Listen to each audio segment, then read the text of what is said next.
Inilah detik-detik banjir bandang yang menerjang daerah Jorongkayu, Manang, Dagari, Surian, Kabupaten Solok, Sumatera Barat. Derasnya arus sungai disertai material lumpur dan potongan balok kayu menerjang area pertanian warga. Sejumlah jembatan putus dan 3 unit rumah warga rusak parah.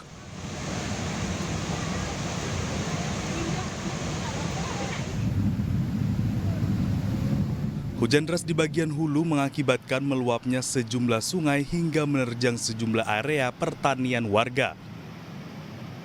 Dengan luapan sungai yang berdampak pada lahan pertanian, kemudian permukiman warga dan akses jalan lintas Padang menuju Morolabu macet. Laporan sementara korban jiwa nihil. Tidak ada korban jiwa dalam peristiwa ini. Sejumlah petugas BPBD setempat bersama tim SAR saat ini masih melakukan pemantauan di sejumlah lokasi yang terdampak banjir bandang. Dari Kabupaten Solok, Sumatera Barat, Budi Sunandar, iNews melaporkan.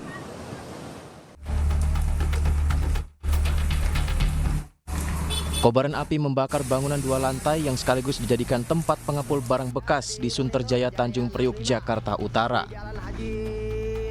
Banyaknya barang yang mudah terbakar membuat api dengan cepat membesar dan mengakibatkan sejumlah barang tidak bisa diselamatkan, termasuk membakar 1 unit mobil. Petugas Sudin Penanggulangan Kebakaran dan Penyelamatan Jakarta Utara yang tiba di lokasi langsung melokalisir api agar tidak merambat ke bangunan lain. Dugaan sementara kebakaran terjadi akibat korsleting listrik dan menyambar barang-barang yang mudah terbakar. Yang terbakar diakibatkan oleh korsleting listrik, lalu perambatan di barang-barang di sekitarnya. Untuk pengerahan unit, kita 11 unit, 9 dari utara, 2-nya dari Jakarta Pusat. Ini yang terbakar apa sih Bang? Bengkel atau rumah atau apa? Ini untuk berita terakhir kita himpun ini rumah, tapi itu ada barang-barang bekas pengepul ya. Tidak ada korban jiwa dalam peristiwa kebakaran ini. Kasusnya ditangani oleh Polsek Tanjung Priuk, Jakarta Utara. Polisi resmi menahan Panca Darmasyah, tersangka pembunuhan 4 anak kandungnya di Jagakarsa, Jakarta Selatan. Penahanan dilakukan setelah hasil tes kejiwaan menyimpulkan tersangka sehat dan layak menjalani proses hukum.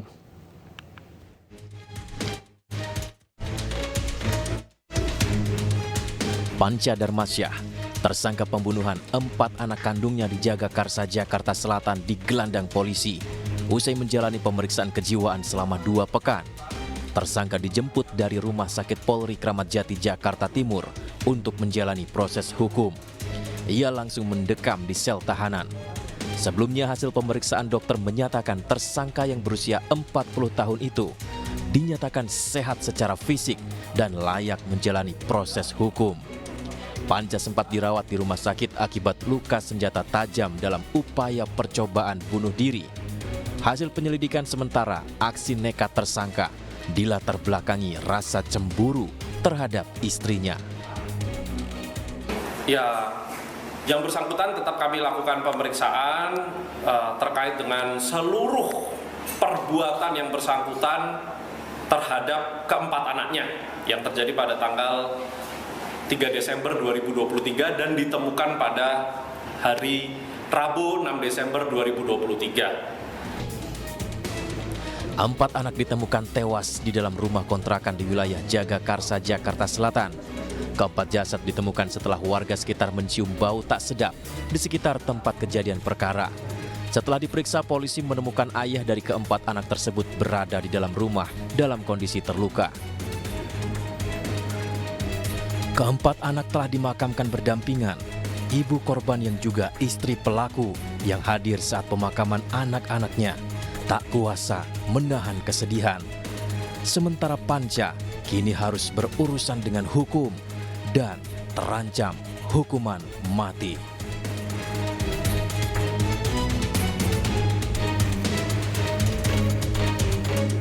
Kita beralih ke informasi berikutnya. Seorang anak perempuan di Deli Serdang, Sumatera Utara tega membakar rumah ibu kandungnya sendiri. Sang anak nekat melakukan hal tersebut lantaran tak diberikan uang untuk membeli narkoba.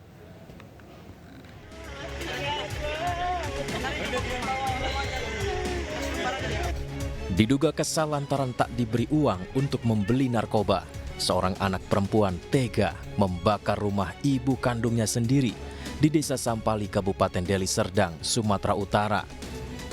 Peristiwa ini pertama kali diketahui oleh warga sekitar. Warga pun langsung berupaya memadamkan api namun gagal, hingga akhirnya api membesar dan menghanguskan seluruh isi rumah. Api baru bisa dipadamkan setelah 1 jam dengan bantuan 1 unit mobil damkar. Sementara sang anak yang bernama Safitri langsung diamankan oleh warga dan diserahkan ke pihak kepolisian. Pelakunya bernama Safitri, berumur sekitar 35 tahun. Safitri ini hubungannya anak kandung dari korban yang rumahnya dibakar. Informasi yang kita interogasi sementara oleh pihak terduga bahwasanya beliau kesal karena selama ini beliau disantunin sama mamanya untuk uang untuk keperluannya sehari-hari. Uang tersebut digunakan untuk membeli narkoba. Setelah mengamankan pelaku, petugas kepolisian melakukan olah TKP dan menyita sejumlah barang bukti untuk proses penyelidikan lebih lanjut. Sebuah kapal berpenumpang 37 orang tenggelam di perairan Mamuju, Sulawesi Barat. 2 orang meninggal dunia dan 2 lainnya masih dalam pencarian, sementara puluhan lainnya selamat.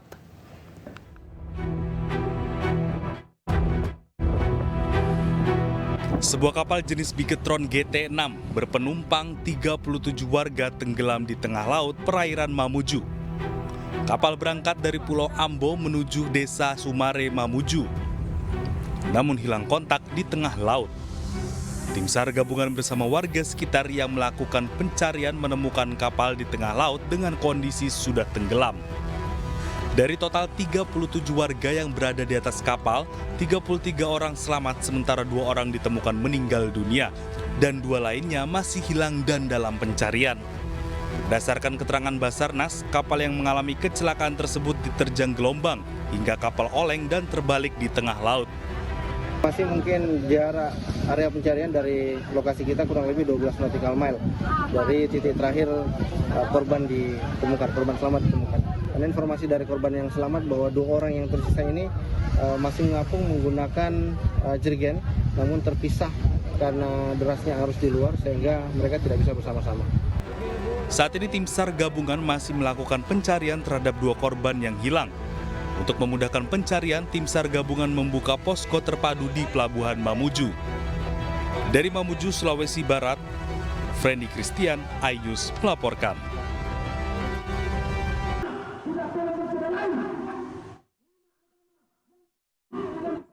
Dengan membawa spanduk bertuliskan "Tangkap Penista Agama Zulkifli Hasan", Forum Umat Islam menggelar aksi unjuk rasa di depan gedung Museum Mabes Polri Trunojoyo, Jakarta Selatan.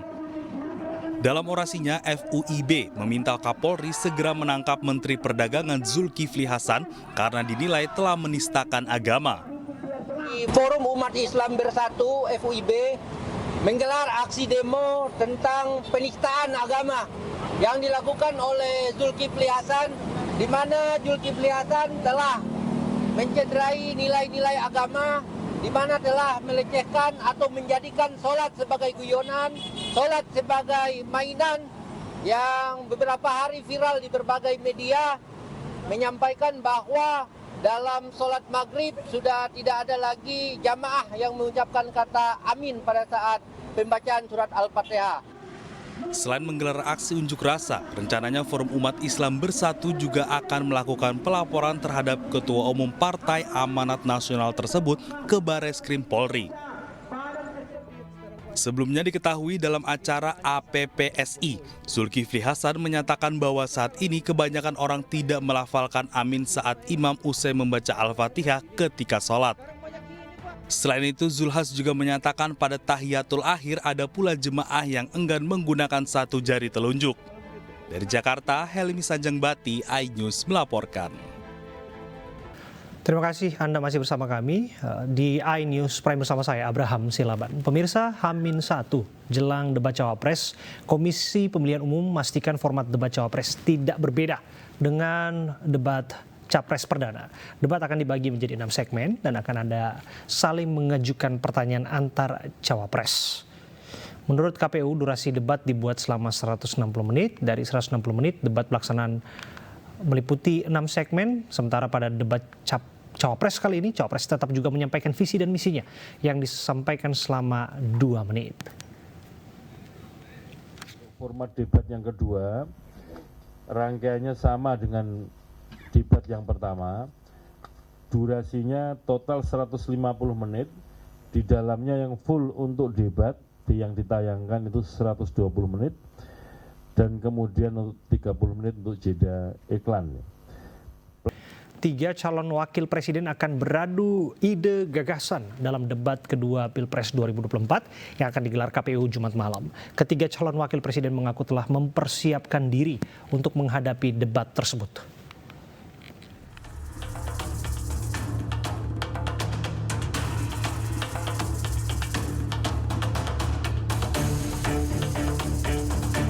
Komisi Pemilihan Umum akan menggelar debat kedua Pilpres 2024 di JCC Senayan, Jakarta, Jumat malam. Debat kedua akan diikuti oleh 3 calon wakil presiden dengan tema ekonomi kerakyatan dan digital, pengelolaan APBN/APBD, infrastruktur, hingga perkotaan. Masing-masing calon wakil presiden mengaku telah mempersiapkan diri. Cawapres nomor urut 1, Muhaimin Iskandar, mempersiapkan diri mempelajari kembali visi misi, terutama di sektor ekonomi. Ya, yang saya persiapkan membaca-baca lagi semua visi misi Amin, terutama konsentrasi di bidang ekonomi, di mana persentase visi misi Amin bidang ekonomi itu lebih dari 60% dari buku visi misi itu adalah ekonomi. Begitupun calon wakil presiden nomor urut 2, Gibran Rakabuming Raka. Putra sulung Presiden Jokowi ini mengaku telah mempersiapkan diri. Iya, nanti disiapkan. Lawannya kan senior-senior juga. Iya, nanti disiapkan ya. Makasih ya. Kalau evaluasi yang kemarin, Mas. Sementara calon wakil presiden nomor urut 3, Mahfud MD, TPN menyatakan Mahfud telah siap menghadapi debat karena merupakan sosok yang sangat berpengalaman dan terbiasa dalam berdiskusi. Nah, kalau soal adu gagasan besok, Prof. Mahfud sudah banyak pengalaman, selama juga datang ke berbagai rapat di DPR RI, rapat-rapat kabinet, sudah siap untuk memaparkan ide-idenya dan juga untuk menelisik lebih jauh dari gagasan calon-calon paslon yang lain. Bila melihat rekam jejak masing-masing calon wakil presiden, Muhaimin Iskandar telah lama berkecimpung di dunia politik dan pemerintahan. Caimin menduduki wakil ketua DPR RI dan pernah jadi Menteri Tenaga Kerja dan Transmigrasi pada 2009 hingga 2014. Sementara calon wakil presiden Gibran Rakabuming Raka termasuk orang baru di dunia politik dibandingkan rivalnya. Putra sulung Presiden Jokowi bergabung di PDI Perjuangan tahun 2019 dan menjadi wali kota Surakarta tahun 2021. Adapun Cawapres nomor urut 3, Mahfud MD adalah tokoh senior di dunia politik dan pemerintahan. Cawapres Ganjar Pranowo menjabat sebagai Menko Polhukam dan pernah menjadi Ketua Mahkamah Konstitusi. Selain itu, Mahfud juga pernah menjadi Menkumham pada 2002 dan Menteri Pertahanan pada tahun 2000. Dari rekam jejak Cawapres ini, publik bisa menilai siapa yang diunggulkan dalam debat. Namun demikian, kita patut menunggu bagaimana mereka menyampaikan gagasannya untuk menjadikan Indonesia lebih baik di masa depan. Apa yang telah disiapkan para tim pemenangan untuk memberikan kejutan di debat Cawapres besok, seperti apa pengaturan strategi dan jurus dalam adu gagasan dalam debat calon wakil presiden. Kita akan bahas, kita akan diskusikan bersama dengan juru bicara TPN Ganjar Mahfud, Aryo Seno, juru bicara Timnas Anies Muhaimin, Billy David, dan juru bicara TKN Prabowo Gibran, Wihadi Wianto. Assalamualaikum, selamat malam Bapak-Bapak. Selamat malam. Ya, saya ke Mas Billy terlebih dahulu ya. Mas Billy, disebutkan Caimin akan siap menyelepet lawan debatnya. Kira-kira siapa duluan nih yang diselepet oleh Caimin? Ya, selepet ini kan istilah orisinal dari Caimin di kontestasi Pilpres, dalam artian memberikan efek kejut ya. Dan kami percaya Gus Imin selain menyiapkan tentang substansi, beliau juga siap memberikan kejutan-kejutan, terutama dalam hal data, dalam hal fakta yang tidak pernah diungkap ke publik, dan juga tentu dengan unsur kejenakaannya tentu akan menjadi warna tersendiri. Dan dari selain substansi, Gus Imin juga minggu lalu dapat kesempatan untuk berangkat umroh, jadi beliau mempersiapkan juga secara kapasitas mental, Tapi spiritual untuk sampai di sana, Mas Billy, kami dengar sebelumnya kan disampaikan ada persiapan matang yang dilakukan, bahkan sosok yang dianggap lawan berat itu Prof Mahfud. Jika Prof Mahfud dianggap lawan berat, apakah artinya Gibran dianggap ringan? Ketiganya adalah putra terbaik bangsa. Kita menghormati mereka bertiga, dan kami percaya dengan kapasitas rekam jejak yang tadi ditampilkan juga nanti akan menentukan. Selain rekam jejak, tentu kan substansi dan visi misi yang disampaikan juga akan memperkuat apa yang beliau sampaikan di debat nanti. Mas Seno, tentu apa yang disampaikan oleh Timnas Amin ini nggak main-main mengenai bagaimana Prof Mahfud disebut sebagai lawan berat. Tapi bagaimanapun konsentrasi tema debat ini adalah mengenai ekonomi. Pak Mahfud punya apa untuk besok? Ya, tentunya Mas, di dalam debat calon wakil presiden besok yang sangat dinanti-nanti sebenarnya, ini adalah kalau saya boleh analogikan, ini Premier League, Mas. Liga Inggris. Antara siapa dan siapa nih harus jelas nih. Antara klub apa dan klub apa nih kira-kira? Jadi klubnya bisa macam-macam gitu ya. Macam-macam. Kalau saya sih Arsenal jelas. Kalau yang lain saya nggak tahu. Artinya yang di klasemen bawah itu bisa tiba-tiba bermain baik, yang di klasemen atas bisa tiba-tiba bermain biasa saja. Semuanya akan sangat mungkin terjadi di dalam debat besok. Tidak ada kemudian yang bisa menjamin bahwa siapa lebih unggul daripada siapa. Sehingga kami menghargai Mas semua posisi atau semua peran dari masing-masing calon wakil presiden yang hari ini kemudian semuanya pasti menyiapkan diri.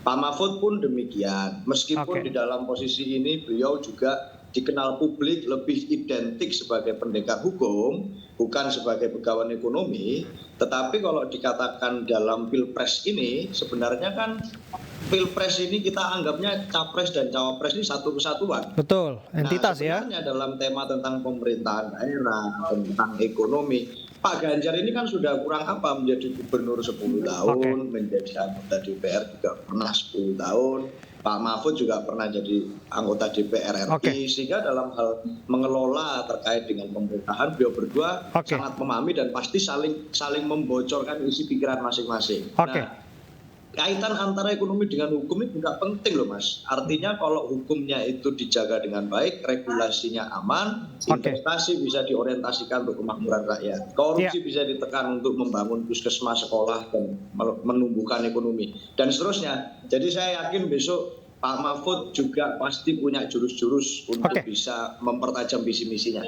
Saya rasa itu Mas. Prof Mahfud sudah siapin jurus, tadi Caimin siap selepet lawan debatnya. Sekarang saya geser ke kubu TKN, Prabowo Gibran. Kalau kita pakai analoginya Seno tadi, Mas Wihadi, ini ibarat Premier League. Katanya pertandingan sepak bola. Yang kuat bisa saja melakukan blunder. Kalau dianggap blunder, ini juga akan menjadi perbincangan publik, termasuk apa yang pernah terjadi dalam debat perdana calon wakil presiden. Ada gerakan yang dianggap tak pantas dan sudah ditegur oleh KPU dari cawapres kubu TKN Prabowo Gibran. Apa yang akan dilakukan untuk memastikan hal-hal tersebut tidak akan terjadi lagi, Mas Wihadi? Saya kira kalau dalam debat ini persiapan tentunya sudah dilakukan, dan saya kira insiden kecil itu kan tidak perlu dipermasalahkan sebenarnya, tapi saya kira itu adalah sesuatu hal yang terjadi karena memang adanya situasi. Tapi kita melihat saat ini persiapan dan segala sesuatu yang akan disampaikan oleh Mas Gibran besok, saya kira adalah sesuatu hal yang sudah dipersiapkan, dan saya kira tidak ada lagi lah hal-hal yang diperkirakan hal kecil dan memasakkan seperti itu. Artinya kami dengar sudah siap ya, sudah siap untuk memastikan bahwa yang ditunggu-tunggu Mas Gibran yang dalam pernyataannya berkali-kali di hadapan media siap untuk menghadiri debat resmi yang diagendakan oleh KPU, tapi dalam beberapa kesempatan ada kampus, ada instansi-instansi lain termasuk televisi yang mengundangnya memilih untuk haknya beliau ya memilih untuk tidak ikut di sana. Tapi publik tentu saja juga akan memberikan perhatian, sorotan bagi Mas Gibran besok apa yang ingin disampaikan dalam gagasannya. Begitu ya, Mas Wiyadi? Ya, saya kira kalau yang kemarin undangan-undangan itu kan tidak harus dihadiri kan. Karena kan jadwalnya juga mesti harus disesuaikan segala macam. Tapi kalau yang dengan KPU kan memang sudah itu menjadi hak daripada capres. Jadi saya kira itu tidak akan dipermasalahkan atau mungkin juga seakan-akan sudah menjustifikasi tidak akan bisa dan tidak akan mampu. Jadi saya kira mungkin dari dua capres tidak ada yang merendahkan, justru dari dari posnya aja nih yang akan menanyakan dan merendahkan. Oke, kita hadirkan dulu informasi ini mengenai nama Samsul menjadi perbincangan dan masuk trending topik di akun media sosial X hari ini. Namun demikian warganet belum mengetahui siapa sosok Samsul yang viral di media sosial tersebut.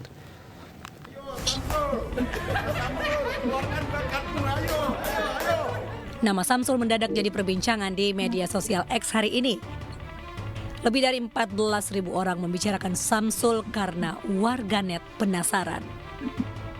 Ramainya nama Samsul di media sosial berawal dari video Masinton Pasaribu bersama Wakil Komandan Relawan TKN Prabowo Gibran, Immanuel Ebenezer, dan juru bicara Timnas Amin Mustafa Nahrawadaya. Mereka ditanya soal debat Cawapres yang akan digelar Jumat malam. Sontak Masinton Pasaribu memberikan semangat untuk Samsul. Ayo Samsul, Samsul keluarkan bakatmu, ayo, keluarkan bakatmu dalam debat. Entah siapa Samsul yang dimaksud Masinton Pasaribu ini. Namun Cawapres nomor urut 2 Gibran Raka Buming Raka ikut menuliskan nama Samsul di akun media sosialnya. Bicara mengenai percakapan, kita menangkap apa yang disampaikan dan Masinton ini menarik. Saya ke Mas Seno. Mas Seno, kira-kira yang disampaikan Pak Masinton tadi arahnya ke siapa ya? Ya, sebenarnya yang paling tahu siapa Samsul ya Bang Masinton. Kan itu diucapkan di sebuah acara yang bersama Bang Noel dan Bang Mustafa Narawardana. Yang paling tahu ya beliau-beliau itu yang ada di acara itu. Tapi kan asik juga. Hari ini Mas Gibran juga membicarakan Samsul. Ada Samsul di Twitternya Mas Gibran. Jadi mungkin lagi sama-sama cari Samsul. Gitu. Nah itu asik ini di debat Cawapres besok. Pasti kita sama-sama bisa mendengarkan hal yang informatif. Jangan sampai kemudian kita terdistract dengan apa yang terjadi di samping-samping dan kehilangan substansi dari semangat yang ada di dalam debat Cawapres besok. Tapi saya harus dalami dulu Mas Seno ini. Apakah dari pernyataan yang dimaksud ini adalah semacam gestur mengolok-olok dari Cawapres pasangan nomor urut 2?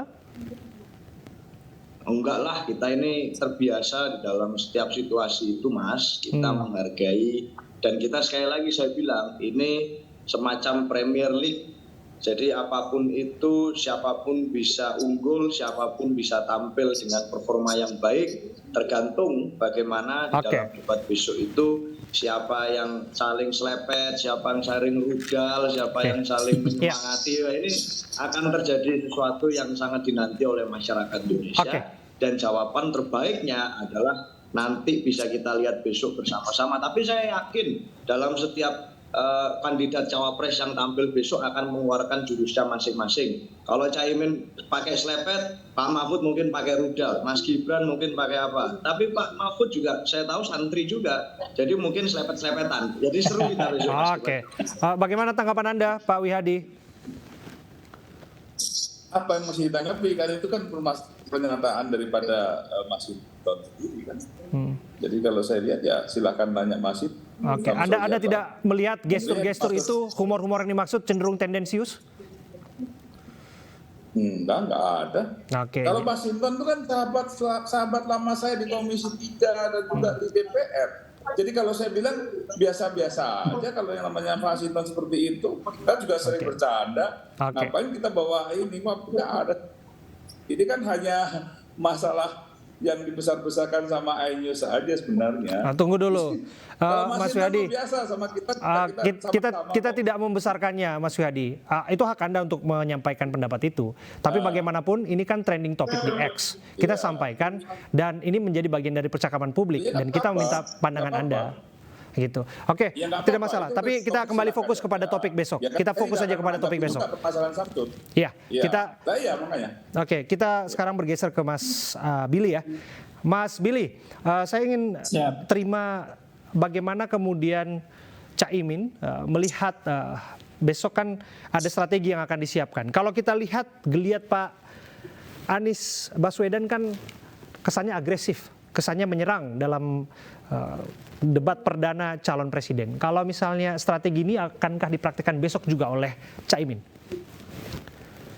Iya, tentang kesan kan sebenarnya persepsi dari masyarakat yang melihat. Kita melihat apa yang ditampilkan Caimin merupakan originalitas dari gaya yang beliau selalu sampaikan. Meskipun kita kenal beliau orang yang sering menyampaikan joke-jokes, tapi substansi yang beliau sampaikan juga cukup kuat dan berkaitan. Dan kita lihat dari pengalaman beliau di legislatif ataupun di eksekutif sudah membuktikan. Jadi bukan digoreng dadakan sehari siap untuk menyiapkan debat, tidak. Tapi perjalanan rekam jejak beliau selama ini sudah menunjukkan bahwa Gus Imin sudah aware, sudah menguasai tema yang akan ataupun tema yang akan dibahas besok. Dan besok pun tinggal memperkuat, diperdalam dengan visi misi dan tentunya perlu sinkronisasi dengan capres. Oke, saya kembali ke Mas Wihadi. Mas Wihadi, ini mengenai gebrakan yang akan disampaikan dalam berbagai kesempatan kan disampaikan ada program memberikan makan siang dan susu gratis. Karena fokus besok adalah konsentrasi bicara soal ekonomi, kita tidak tahu apakah ini menjadi bahasan atau tidak. Andai kata ini menjadi bahasan, percakapan publik juga sudah menilai kalau ini dilakukan, bagaimana dengan postur anggarannya. Disebutkan bahkan dari TKN Prabowo Gibran sendiri 1 triliun satu hari kalau saya nggak salah. Bagaimana menyiasati ini? Bagaimana menjelaskan ini kepada publik? Ya begini, permasalahan postur anggaran itu kan bisa dilihat dari postur APBN. Kalau kita bicara tahun 2025, itu kan pembahasannya di 2024. Nah, setiap pembahasan APBN itu ada anggaran 20% untuk pendidikan. Nah, dengan anggaran 20% untuk pendidikan, dan ini adalah makan siang gratis itu untuk anak-anak sekolah.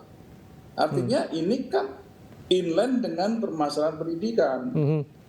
Jadi saya kira dalam hal ini, postur yang ada itu tetap mengacu kepada permasalahan yang ada awalnya adalah tetap ini adalah masuk dalam postur anggaran pendidikan. Jadi saya kira jadi ini akan dijelaskan secara rinci besok barangkali oleh Mas Gibran ya. Ya, begitulah. Karena bagaimanapun kan tata kelola APBN APBD juga ada dalam subtema, ada dalam tema yang akan diperbincangkan besok. Dan sekali lagi terima kasih ya Bapak-bapak sudah hadir bersama dengan kami ya. Mas Wihadi, thank you. Dan Mas Billy, termasuk juga Mas Seno bersama kami. Terima kasih. Kita beralih ke informasi berikutnya. Putra Capres nomor urut 3 Ganjar Pranowo, Alam Ganjar, merosting ayahnya dalam acara festival Teman Cerita di Jakarta Theater. Ayahnya hanya tertawa pasrah saat anaknya membeberkan kesehariannya. Terus kalau sebelah ini jumlah followersnya kok udah hampir mirip gitu. Kontennya banyak tapi followersnya nggak naik-naik. Jawabnya Bapak mungkin ada yang lagi gabut kali ya. Coba nanti dicek. Terus kalau dilihat di sosmednya Bapak itu setiap hari lari. Kalau jajaran di TPN itu sebelahnya Pak Andika gitu. Yang satunya olahraga terus tapi ini nggak berotot-berotot. Kayak gitu. Olahraga tapi nggak berotot-berotot buat apa? Nah terus ini agak di belakang. Ternyata kalau yang lain tuh no one left behind, anaknya sendiri ketinggalan sedikit itu di belakang. Ya gitulah, gak apa-apa rakyat akan tidak ditinggalkan, gak apa-apa, aku ditinggalkan udah siap kok ya.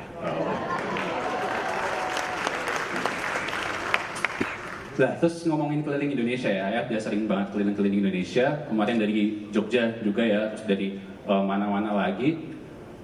Tahu nggak sih ya, ada orang namanya Satria Mahathir, yang itu loh. Yang keliling Indonesia model joget-joget gitu, jenis jogil gitu. Atau mungkin yang gini-gini. Ya enggak ya, bukan itu. Ternyata ada lain yang joget-jogetnya, model joget-joget bisa keliling Indonesia. Nah, aku tuh kemarin waktu mulai ramai di TikTok tuh sering dimiripin sama Satria, nggak tahu kenapa ya, nggak usah dibahas gitu. Tapi di sisi lain tuh, aku sering lihat kalau ayah lagi muter-muter daerah tuh kan sering digerumunin tuh ya, entah sama anak kecil atau paling sering sih sama ibu-ibu kayaknya. Apalagi sekarang juga kelihatan ya, bajunya kan agak keren gitu, stylish. Sebenarnya kurang tinggal langsung lanjut ngedance di tengah aja gitu, yang ampun DJ gitu, terus nanti break dance. Itu nanti aku tunjukin video ke ayah, itu ada orang mirip ayah pakai lagu ampun DJ terus tiba-tiba break dance di tengah. Nah mungkin itu besok bisa terrealisasikan ya teman-teman semua ya. Nanti mungkin bisa dicari ya dari timnya Bapak pelatih dancer, biar nanti Bapak bisa break dance biar ada gimmicknya buat ngalahin yang joget-joget gitu. Ketua Umum DPP Partai Perindo Haritanu Sudibyo didampingi Ketua Umum DPP Kartini Perindo Liliana Tanu Sudibyo bertemu dengan pengurus Partai Perindo dan beberapa tokoh pekerja migran Indonesia di Kuala Lumpur, Malaysia. Pertemuan tersebut memastikan kesiapan partai bernomor urut 16 di Malaysia dalam mengoptimalkan perolehan suara di pemilu 2024.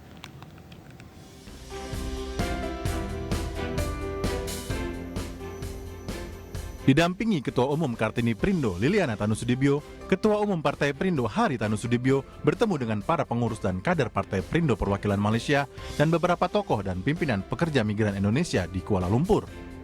Pertemuan digelar untuk mematangkan langkah dan strategi dalam mendulang suara para pekerja migran Indonesia yang ada di negeri jiran. Partai Perindo Perwakilan Malaysia optimis Dapil 2 Jakarta yang juga diisi caleg DPR RI Liliana Tanu Sudibyo bisa menang dan meraih kursi di Senayan. Untuk Dapil DKI 2, caleg DPR RI yang ikut sama saya adalah Ibu Liliana Tanu Sudibyo dan Pak Tohong sendiri. Dan saya harap para PMI, para masyarakat Indonesia yang ada di sini untuk memilih Bu Liliana Tanu Sudibyo atau Pak Tohong atau memilih partainya, Partai Perindo. Insya Allah dengan kerjasama seluruh tim, pengurus, dan juga pihak DPP tentunya, target yang disampaikan oleh Ketum untuk mencapai 2 digit itu bisa tercapai. Dan kita punya keyakinan di Dapil DKI 2 nanti Partai Perindo akan memiliki 1 kursi. Sebagai partai pendukung pasangan Ganjar Pranowo Mahfud MD, Partai Perindo selalu turun ke masyarakat untuk mewujudkan pembangunan dan kesejahteraan masyarakat Indonesia. Dari Kuala Lumpur, Malaysia, Rikonaldo iNews melaporkan.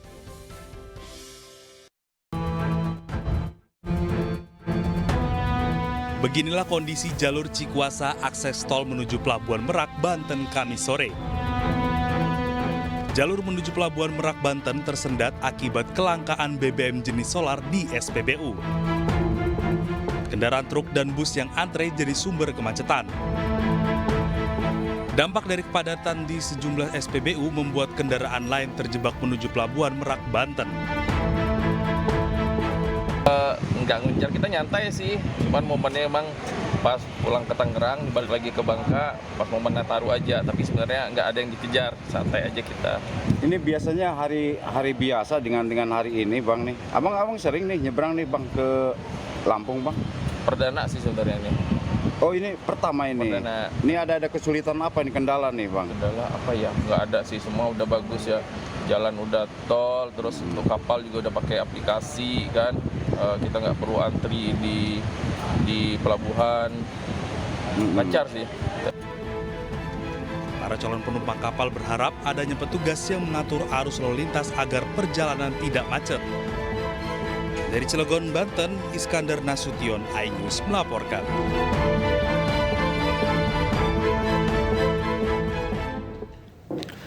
Bandara Internasional Soekarno-Hatta mulai dipadati penumpang domestik jelang libur Natal dan Tahun Baru. Pemirsa, informasi ini akan hadir sekaligus menutup jumpa kita di iNews Prime. Saat lagi iNews Malam akan hadir bersama rekan saya Mirva Suri. Saya Abraham Silaban, pamit undur diri. Terima kasih. Sampai jumpa.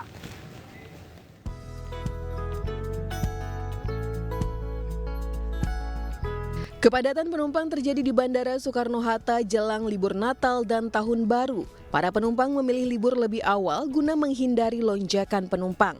Umumnya para penumpang bepergian untuk tujuan penerbangan domestik, tren peningkatan jumlah penumpang terus alami peningkatan sebanyak 22% jika dibanding dengan hari biasa. Begitu juga dengan pergerakan pesawat ikut naik dan berjumlah 1.048 pesawat. Sementara tujuan favorit penumpang yaitu Bali, Kuala Namu, dan Makassar. Sedangkan untuk tujuan luar negeri yakni Singapura, Kuala Lumpur, dan Jeddah. Namun sebagian besar para penumpang mengeluhkan kenaikan harga tiket yang mencapai 40%. Berapa ya? Tuh beli tiket ada kenaikan nggak Bang? Dari berapa jadi berapa? Beli jauh-jauh hari atau dadakan?